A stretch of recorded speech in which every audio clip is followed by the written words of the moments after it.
सुप्रभात बच्चों। आज हम पढ़ेंगे कक्षा 3 हिंदी की पाठ्य पुस्तक का पाठ 2 सीखीबाज मक्खी। सीखीबाज बच्चों वो होता है जो बहुत बढ़ा चढ़ाकर बातों को बोलता है, लेकिन उसकी बातें जो होती हैं बेकार की होती हैं, उनका कोई भी अर्थ नहीं होता है। चलिए शुरू करते हैं आज का पाठ। एक था जंगल। उस जंगल में एक शेर भोजन करके आराम कर रहा था। एक जंगल था बच्चों, और उस जंगल में एक शेर था जो भोजन करने का अर्थ होता है खाना खाने के बाद आराम कर रहा था। इतने में एक मक्खी उड़ती उड़ती वहाँ आ पहुँची। इतने में जब जो शेर था आराम कर रहा था, ये देखिए ये शेर है, ये आराम कर रहा है, लेकिन इतने में क्या होता है, एक मक्खी उड़ती उड़ती वहाँ आ जाती है। शेर ने 2-3 दिनों से स्नान नहीं किया था। जो शेर था उसने 2-3 दिनों से स्नान नहीं किया था, मतलब वो नहाया नहीं था। इसलिए मक्खी शेर के कान के एकदम पास भिन भिन भिन करने लगी, और मक्खी आती है शेर के कान के पास भिन भिन करने लगती है। भिन भिन होता है बच्चों, जो मक्खी की आवाज़ होती है उसे भिन भिन भिन कहते हैं। शेर को बहुत मुश्किल से नींद आई थी। उसने पंजा उठाया। जब मक्खी शेर के कान के पास भिन भिन भिन करती है तो शेर को बड़ी मुश्किल से तो नींद आती है, और वो मक्खी को उड़ाने के लिए अपना पंजा उठाता है। मक्खी उड़ गई। जब शेर पंजा उठाता है तो मक्खी क्या होती है, उड़ जाती है, लेकिन फिर से शेर के कान के पास भिन भिन शुरू हो गई। लेकिन थोड़ी ही देर बाद मक्खी फिर से आती है और शेर के कान के पास भिन भिन शुरू कर देती है। अब शेर को गुस्सा आया। अब जो शेर था उसे गुस्सा आ जाता है, मतलब क्रोध आ जाता है उसे। वह दहाड़ा, अरे मक्खी दूर हट, और वो दहाड़ना शुरू कर देता है। मतलब जो शेर होता है उसकी आवाज़ को हम दहाड़ना कहते हैं बच्चों। अरे मक्खी दूर हट, और कहता है कि अरे मक्खी दूर हट, वरना तुझे अभी जान से मार डालूंगा। अरे मक्खी दूर हट जा, वरना मैं तुझे अभी जान से मार डालूंगा। मक्खी ने धीरे से कहा। छी छी, जंगल के राजा के मुंह से ऐसी भाषा कहीं शोभा देती है। और जो मक्खी होती है वो धीरे से कहती है कि छी छी, क्या है, आप जंगल के राजा होने के बाद ऐसी बातें बोलते हो, तो आपको ये बातें शोभा नहीं देती है। क्योंकि शेर क्या होता है बच्चों, जंगल का राजा कहलाता है, और जो राजा का कर्तव्य होता है वो तो सबकी रक्षा करना होता है।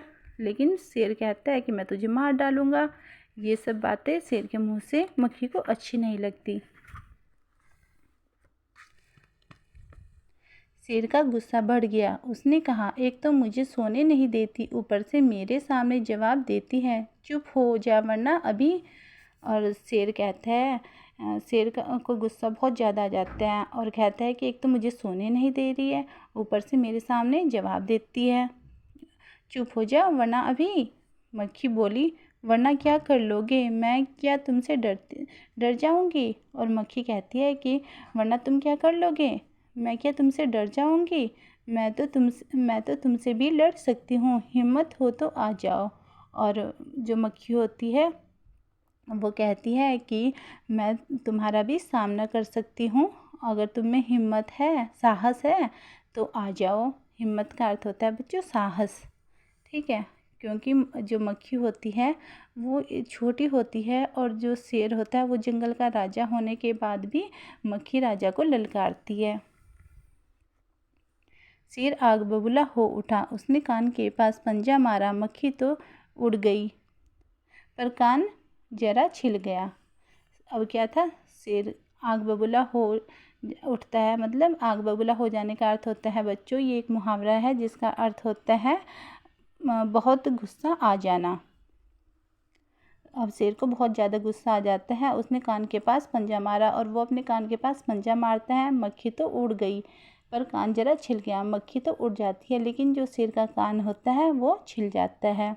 मक्खी उड़कर शेर की नाक पर बैठी, तो उसने मक्खी को फिर पंजा मारा, और जब मक्खी उड़कर शेर की नाक पर बैठ जाती है तो वो फिर मक्खी को पंजा मारता है। मक्खी उड़ गई। अब की बार शेर की नाक छिल गई, और मक्खी फिर से उड़ जाती है, लेकिन इस बार क्या होता है बच्चों, शेर की जो नाक होती है वो छिल जाती है। ये देखिए इस चित्र में ये शेर की नाक है, ये छिल गई है, इससे खून निकल रहा है। ऐसे ही जब ये कान पे पंजा मारता है तो कान छिल जाता है, कान से भी खून निकलता है।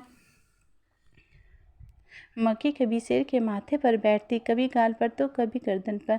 इस तरह मक्खी बार बार शेर को परेशान करने लगी। वो कभी शेर के माथे पर बैठती, कभी उसके गाल पर बैठती है और तो कभी उसकी गर्दन पर बैठती। शेर पंजा मारता जाता और खुद को घायल करता जाता। मक्खी तो फट से उड़ जाती और जो शेर था वो बार बार पंजा मार रहा था और इस तरीके से वो खुद ही घायल हो रहा था। मक्खी तो फट से उड़ जाती है। जैसे ही शेर पंजा मारता है मक्खी एकदम उड़ जाती है, लेकिन जो पंजा है वो तो शेर को ही नुकसान दे रहा था। अंत में शेर ऊब गया, थक गया। वह बोला, मक्खी बहन अब मुझे छोड़ो, मैं हारा और तुम जीती। अब अंत में क्या होता है, आखिर में शेर जो है ऊब जाता है, मतलब थक जाता है, बोर हो जाता है और मक्खी से कहता है, अब मुझे छोड़ो, मैं हारा और तुम जीती बस। और क्या कहता है कि मक्खी बहन तुम जीत गई हो, मैं तो हार गया हूँ और मुझे अब छोड़ दो, मुझे परेशान मत करो। मक्खी घमंड में चूर होकर उड़ती उड़ती आगे बढ़ी। मक्खी को तो बहुत घमंड हो रहा था, अपने आप में बहुत ज़्यादा घमंड कर रही थी। वो उड़ती उड़ती आगे बढ़ जाती है। सामने एक हाथी मिला। मक्खी ने कहा, अरे हाथी मुझे प्रणाम कर, मैंने जंगल के राजा शेर को हराया है। अब जब वो उड़ती है तो उसे सामने हाथी दिखाई देता है और वो हाथी से भी कहती है कि मुझे प्रणाम करो, और क्योंकि मैंने जंगल के राजा जो शेर है उसे हराया है, इसलिए जंगल में अब मेरा राज चलेगा। हाथी ने सोचा, इस पागल मक्खी से बहस करने में समय कौन बर्बाद करे, क्योंकि मैंने जंगल के राजा जो शेर है उसे हरा दिया है। हाथी सोचता है कि ये मक्खी पागल हो गई है, इससे बहस करके अभी कोई फ़ायदा नहीं है। बहस करना मतलब बात बढ़ाना। अगर हम बात बढ़ाएंगे तो उससे क्या होगा, हमारा समय ही बर्बाद होगा। हाथी ने सूंड ऊपर उठाकर मक्खी को प्रणाम किया और आगे बढ़ गया। सामने से आ रही लोमड़ी ने यह सब देखा। लोमड़ी मंद मंद मुस्कुराने लगी। हाथी ने क्या किया, अपनी सूंड ऊपर उठाई और मक्खी को प्रणाम कर दिया और आगे बढ़ गया, आगे चला गया। सामने से एक जो लोमड़ी थी वो आ रही थी, उसने मक्खी को देखा। लोमड़ी मंद मंद मुस्कुराने लगी। जो लोमड़ी थी वो धीमी धीमी मुस्कुराने लगी। मंद मंद होता है धीमे धीमे मुस्कुराना। इतने में मक्खी ने लोमड़ी से कहा, इतने में जो मक्खी थी वो लोमड़ी से भी कहती है, अरे ओ लोमड़ी चल मुझे प्रणाम कर। कहती है, लोमड़ी मुझे प्रणाम करो, मैंने जंगल के राजा शेर और विशालकाय हाथी को भी हरा दिया। क्योंकि मैंने जंगल के जो राजा शेर है और विशालकाय हाथी होता है, क्योंकि जो हाथी होता है बच्चों वो बहुत बड़ा होता है, लेकिन मैंने इन दोनों को हरा दिया है और तुम भी अब मुझे प्रणाम करो। लोमड़ी ने उसे प्रणाम किया, फिर धीरे से बोली। लोमड़ी उसकी बात मान लेती है और उससे प्रणाम करती है, और लेकिन फिर धीरे से बोलती है, क्योंकि बच्चे लोमड़ी क्या होती है, बहुत चालाक होती है। धन्य हो मक्खी रानी, धन्य हो, धन्य है आपका जीवन और धन्य है आपके माता पिता।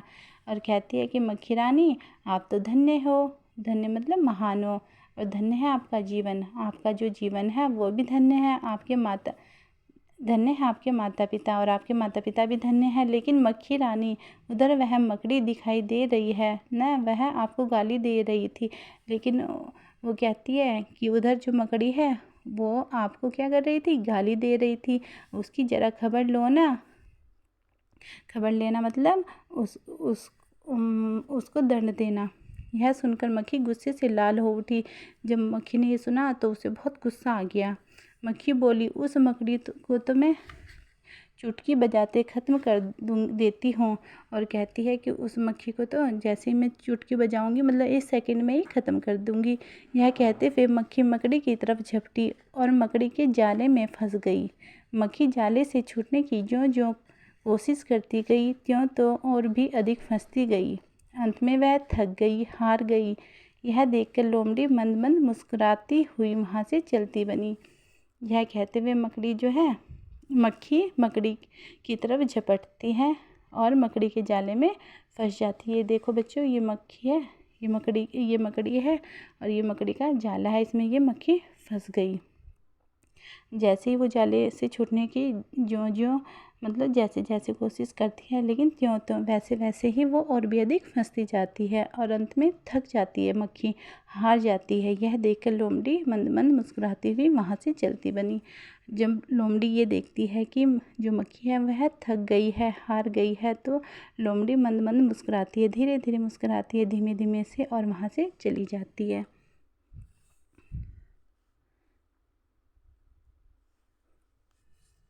धन्यवाद बच्चों।